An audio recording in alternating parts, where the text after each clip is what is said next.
I ran a dealership service department. My job? Turn your $80 oil change into a $1,500 nightmare using fear, fake leaks, and phantom labor charges. Service departments make half of a dealership's profit, and you're the target. I'm breaking my silence right now with their secret playbook and how you fight back. The foundation of profit: understanding the system. Before we expose the plays, you need to understand why they do it. It's simple. The service department is the real moneymaker for any dealership. Forget the shiny cars on the showroom floor. The consistent, massive profit is made in the service bays. When I was a manager, new car sales had razor-thin margins, sometimes just a few $100. But the service department? That was a gold mine. We aimed for gross profit margins on labor that could hit 70%. Think about that. For every dollar you spend on labor, 70 cents can be pure profit for the house. The service and parts departments together can account for nearly half of a dealership's entire gross profit. This creates enormous pressure to sell, sell, sell. And how do you sell car service? You find problems. And if you can't find enough real problems, you get creative. The key player in this game is the service advisor. They are the salesperson on the front line, and their paycheck is very often directly tied to how much service they sell you. More services, more parts, more labor hours. It all adds up to a bigger commission check. They have sales goals and quotas, and they are trained not as customer service reps, but as expert salespeople.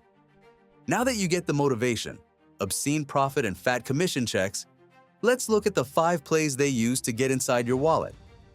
Play number 1, the safety scare. This is one of the oldest, sneakiest, and most brutally effective dealership tricks ever invented. It bypasses logic and goes straight for your fear. Fear that your car is unsafe. Fear that your family is in danger. Fear that you're seconds away from a catastrophic failure. And the number 1 target of this scam? The brake job. Here's how it plays out.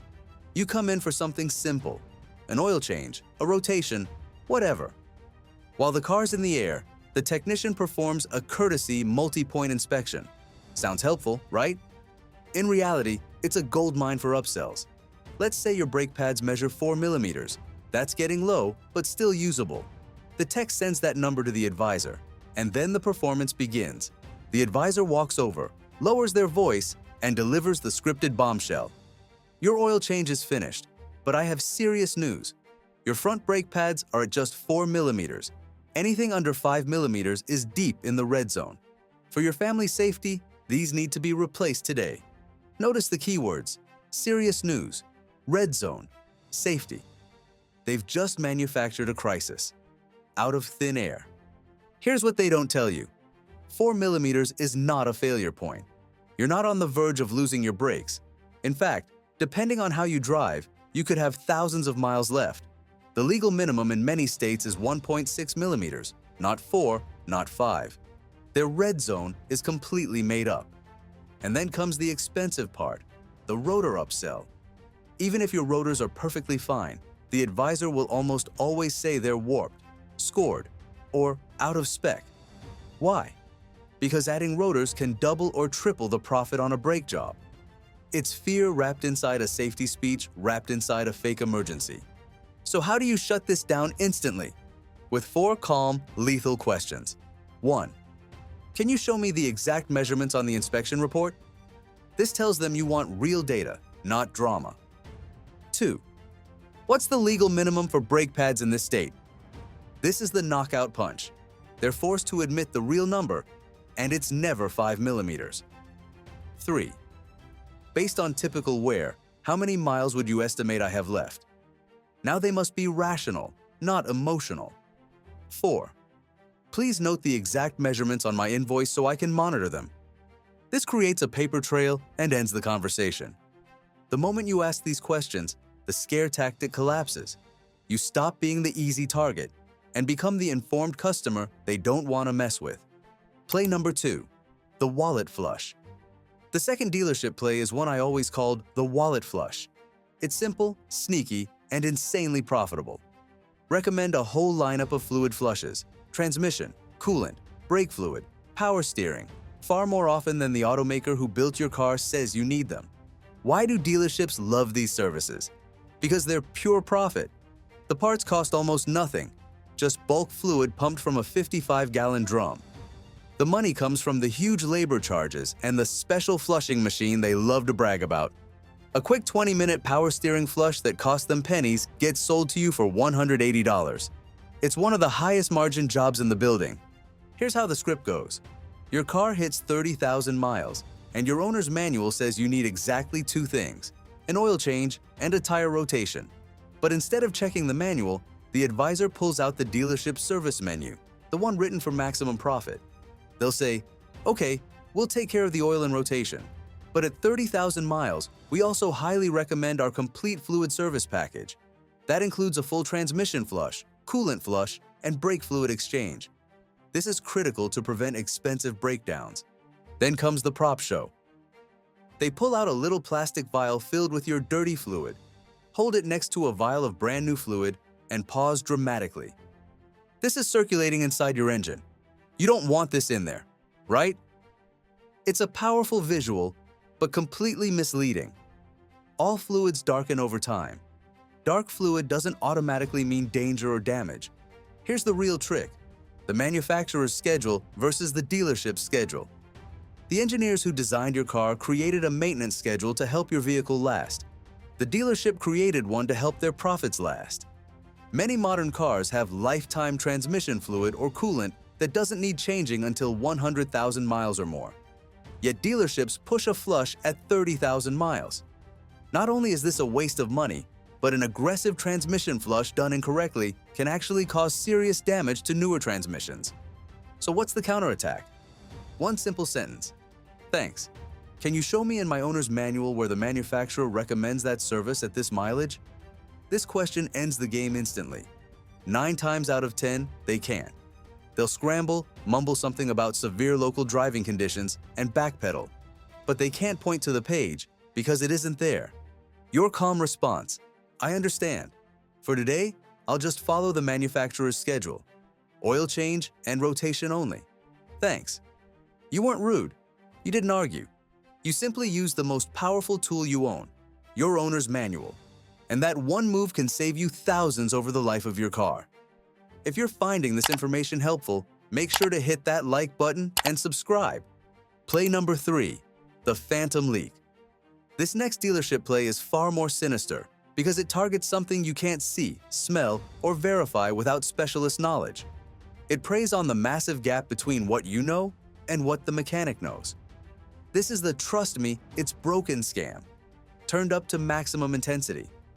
It usually centers around so-called leaks or seepage buried deep inside the engine or transmission. The setup is always the same. You come in for something routine, and the advisor approaches with a grave, "I hate to be the one to tell you this expression." During our inspection, the technician found a major oil leak from your rear main seal. It's a serious job. If you ignore it, you're risking catastrophic engine damage. A rear main seal is one of the most expensive repairs a vehicle can need, often requiring the engine or transmission to be removed. The bill: $1,500 to $2,000 plus, mostly labor, huge hours, huge profit. Here's what they don't tell you. Most cars develop minor seepage as they age. A light oil film around a seal is not a crisis. It's not even a leak. A real leak leaves drips on the ground. Seepage often stays contained and never reaches the pavement. But a dishonest advisor will frame harmless seepage as an imminent engine failure. And in rare, but real, cases, the leak is completely fabricated.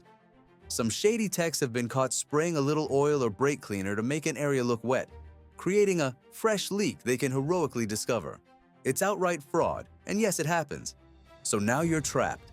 They're telling you about a massive, invisible problem that could allegedly blow up your engine if you don't act now. Your defense is simple, powerful, and impossible for scammers to defeat. 1. Ask to see it on the lift. A leak? That sounds serious. Can you take me into the shop and show me exactly where it's coming from? Honest shops say yes immediately. If they refuse because of insurance reasons, run. 2. Ask for photos or video. Can you take a clear picture or video and text it to me? Totally reasonable today and perfect evidence to show another mechanic. 3. Deliver the knockout punch. Thanks for showing me. I'm not authorizing the repair today. "I want a second opinion." This phrase destroys the scam. Honest advisors won't push back. Dishonest ones will panic, using fear, "I wouldn't drive it," or discounts, "We can do it cheaper today," to stop you. Don't budge. Pay for the service you came in for, then immediately see an independent mechanic. Most of the time, they'll tell you it's just minor seepage you can ignore, or that there's no leak at all. This one step can save you from the most expensive scams out there. Play number 4, the labor time multiplier. This next trick is one of the sneakiest in the entire service department playbook, and it's how dealerships quietly make thousands of dollars off unsuspecting customers. Most people assume labor charges are simple. If a job takes a mechanic 1 hour, you pay for 1 hour. Nope, not even close. Dealerships don't charge based on actual time. They charge based on book time, an industry guide that tells them how long a repair should take. If the book says an alternator replacement takes 2.5 hours, you get billed. 2.5 hours times $180 per hour equals $450 in labor automatically. But here's the twist. An experienced technician who's performed that job 20 times can finish it in 1.5 hours. They still charge you the full 2.5. That extra hour? Pure profit. What techs jokingly call phantom labor. It's legal, but it's definitely not consumer-friendly. Where this goes from sketchy to outright abusive is when they start double-dipping on overlapping labor. Here's how they do it. Let's say you need a new water pump. The book time is 4 hours because the tech has to remove other parts to get to it, including the serpentine belt. Now the advisor says, "Your serpentine belt is worn too. That's another 1 hour of labor." So your estimate shows 5 hours of labor total. But hold on, they were already taking the belt off anyway to reach the water pump. Replacing it adds maybe 5 minutes. You just got charged for 1 full hour of work that was never actually done. That's what we call overlapping labor. And it's one of the easiest ways service departments pad your bill. So how do you protect yourself? You don't need to be a mechanic. You just need a strategy. 1. Demand an itemized estimate. Say, "Can I get a breakdown showing each part and the book time for every task?" This forces transparency and helps you spot overlap instantly. 2. Ask about book time directly. If something seems high, ask, "What's the book time for that job?" Most advisors won't expect you to know this language. 3. Negotiate. Yes, you can. If you see overlapping labor, push back politely. "Since that part is already coming off for the main repair, I shouldn't be billed full labor twice. Can you adjust that?"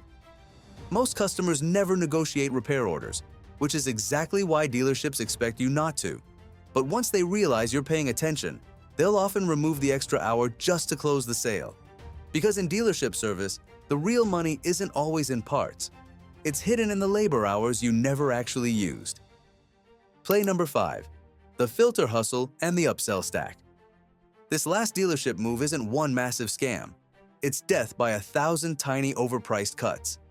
I call it the upsell stack, and it's the dark art of piling on small, high-profit, low-effort services until your bill explodes without you even realizing what happened.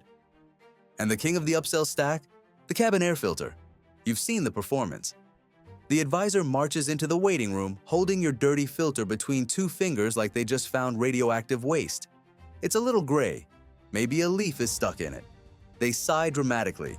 "Yeah, this is the air your family is breathing. We can replace it today for just $95. Sounds serious, right? Here's the truth. That filter costs about $20, and 90% of cars allow you to change it yourself in under 5 minutes using 0 tools. They're charging you almost $100 for a $20 part and 5 minutes of work. That's not maintenance. That's markup on steroids. And the cabin filter is just the beginning. Engine air filters, wiper blades, a fuel injector cleaning that's really just a technician pouring a $10 bottle of additive into your gas tank and calling it a day. Throttle body cleaning, intake cleaning, a sea sanitizer, you name it. These services take minutes, require minimal skill, and deliver pure profit. Here's how they get you. Price anchoring. When they first scare you with a $1,500 leak or a $900 brake job, suddenly a $95 filter sounds harmless. A $150 fuel system service sounds reasonable. A $50 wiper replacement seems fine. Before you know it, a simple oil change has quietly ballooned into a $250 to $300 bill. You didn't notice it happening, because that's the point. The defense? It's simple, and honestly, kind of fun. 1. Say no to all small add-ons. Just smile and say, "No thanks, I'll take care of those myself." You can buy the same part for a fraction of the cost and install it in minutes. 2. Use the owner's manual as your shield. For every cleaning service they pitch, is this listed in the manufacturer's maintenance schedule for my current mileage? If it isn't, and it usually isn't, you pass. This instantly dismantles the entire upsell stack. You're no longer a passive target, you're in control. By refusing overpriced filters, rejecting mystery cleaners, and sticking strictly to what the manufacturer recommends, you shut down this entire profit machine in seconds. And your wallet stays exactly where it belongs, in your pocket. Now you're armed with the playbook. Let's do some real talk. Have you been hit with any of these scams? Drop your story in the comments below. I want to hear it. And if you enjoyed the content, smash that like button and subscribe for more auto content. Thanks for watching, and see you in the next video.